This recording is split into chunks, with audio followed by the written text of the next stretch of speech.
तो हम अब हमारा जो भगवत गीता का श्लोक है उसको डेली जो पढ़ते हैं 5 मिनट उस पर ध्यान देंगे। तो आज का श्लोक कुसुमलता माता जी लेंगी 2.20। हरे कृष्णा प्रभु जी। कृष्णा माता जी। हाँ जी प्रभु जी, सभी को दंडवत प्रणाम। भगवत गीता श्लोक संख्या 2 दूसरे अध्याय का 20वां श्लोक। न जायते मृते व कदाचिन् नयं भूत्वा भविता व न भूय अज्ञो नित्य शाश्वतो अयं पुराणं न हन्यते हन्यमाने शरीरे। इस श्लोक में पहले मैं इसका अर्थ बता रही हूँ कि जो आत्मा है ना तो वो जन्म लेती है और ना ही कभी मरती है। ना कभी ऐसा हुआ कि ये कभी पैदा हुई हो या पैदा होती है या पैदा होगी। ये अजन्मा है, मतलब इसका कभी जन्म नहीं होता और नित्य रहती है ये, और शाश्वत है, मतलब ये कभी भी नष्ट नहीं होती और इसका आदि कब है ये भी कोई नहीं जानता। और शरीर के मारे जाने पर भी यह मारी नहीं जाती।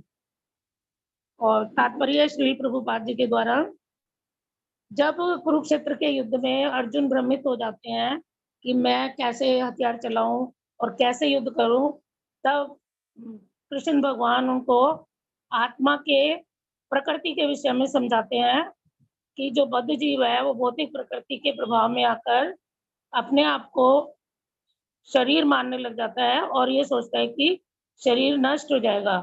किंतु जो मतलब जीव है वो शरीर नहीं है, जो हमारी पहचान है वो आत्मा से है। तो इसका तात्पर्य इस प्रकार से है कि जो आत्मा है वो परम चेतना का एक अणु अंश है। मतलब जो गुण परम चेतना में होते हैं वही गुण आत्मा में, इसलिए वो उससे अभिन्न है। शरीर जो है उसमें 6 प्रकार के परिवर्तन होते हैं कि शरीर जन्म लेता है, फिर वो कुछ समय रुकता है, फिर वो बड़ा होता है, उसके बाद वो अपने जैसी संतान उत्पन्न करता है, उसके बाद वो शरीर जीर्ण हो जाता है और उसके बाद वो समाप्त हो जाता है। किंतु जो आत्मा है उसके अंदर शरीर की तरह कोई भी विकार नहीं होता और आत्मा ना तो जन्म लेती है ना ही वो वृद्धि करती है। मतलब आत्मा का जो साइज है जितना है उतना ही रहता है। आत्मा का साइज बाल के अगर वाक्य 10,000वें हिस्से के बराबर होता है और वो उतनी रहेगी, उसमें कोई भी वृद्धि नहीं होगी। जो आत्मा है वो कभी भी जीर्ण नहीं होती। जैसे भौतिक पदार्थ हैं वो कमजोर हो जाते हैं, नष्ट हो जाते हैं, लेकिन आत्मा कभी भी जीर्ण नहीं होती और ना ही आत्मा कभी वृद्ध होती है। मतलब जैसे कि इसीलिए किसी वजह से जब वृद्धावस्था में भी जो व्यक्ति होता है वो मतलब यौवन जैसा ही अनुभव करता है। और फिर ये बताया कि इसमें जो आत्मा है वो अपनी जैसी संतति भी उत्पन्न नहीं करती। जैसे शरीर तो अपने जैसी संतानें उत्पन्न करते हैं, लेकिन जो आत्मा है वो सिर्फ शरीर बदलती है और दूसरे शरीरों को धारण करती है। अपने पिछले कर्मों के अनुसार उसे नए शरीर मिलते हैं और आत्मा नए शरीर में चली जाती है। तो जो शरीर में परिवर्तन होते हैं उसका आत्मा के ऊपर कोई भी प्रभाव नहीं पड़ता। उसके बाद बताया इसमें कि उसमें ना परिवर्तन होता है ना वो वृद्धि करती है। फिर बताया कि जो आत्मा है उसकी वजह से शरीर में, आत्मा का हमें पता कैसे चलता है कि आत्मा है, क्योंकि उसका साइज इतना छोटा है, उसको अगर खोजना चाहे तो हम शरीर में खोज नहीं सकते। किंतु उसका शरीर में होने का एहसास ऐसे होता है कि शरीर के अंदर जो चेतना है वो आत्मा की वजह से ही है। जो हमें शरीर में दुख सुख अनुभव होते हैं और जो हमारा शरीर में जो भी परिवर्तन होते हैं या हमारा शरीर बड़ा हो रहा है वो आत्मा की उपस्थिति की वजह से ही हो रहा है। अगर आत्मा शरीर में नहीं होगी तो हमारा शरीर निस्तेज हो जाएगा और हम मतलब वो शरीर बेकार मतलब व्यर्थ हो जाएगा, सड़ने लगेगा।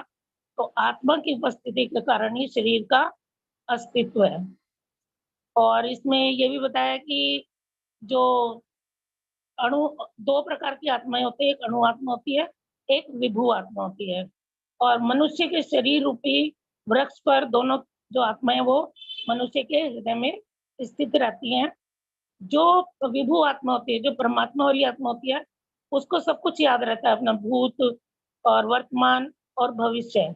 लेकिन जो अणु आत्मा होती है उसे कुछ भी याद नहीं रहता, वो सब कुछ भूल जाती है। उसे सिर्फ अपने शरीर का दुख सुख मतलब महसूस होता है, और जो समष्टि समस्त मतलब जो सारा संसार है उसका कुछ भी एहसास नहीं होता। लेकिन जो परमात्मा वाली मतलब जो पूर्ण आत्मा है, मतलब भगवान वाली जो आत्मा है जिसमें से हम एक अंश के बराबर हैं, उसको सबका ज्ञान होता है, भूत वर्तमान भविष्य और प्रत्येक व्यक्ति की क्रिया का भी उसको ज्ञान होता है। और यहाँ पर जो श्री कृष्ण है वो परमात्मा के भी मतलब उत्पत्ति करता है, और जो अर्जुन है वो अणु आत्मा के द्योतक हैं, जो कि प्रकृति भौतिक प्रकृति के संग में आके तीनों गुणों से प्रभावित होकर भूल गए हैं कि मैं कौन हूँ। लेकिन इसको अपने मतलब अपना इस बात का ज्ञान प्राप्त करने के लिए कि मैं कौन हूँ, आत्मा का क्या अस्तित्व है, हमें जो कृष्ण के प्रतिनिधि गुरु हैं उनकी शरण में जाकर ही ज्ञान प्राप्त करना चाहिए, तभी हमें इसका वास्तविक रूप पता चलेगा।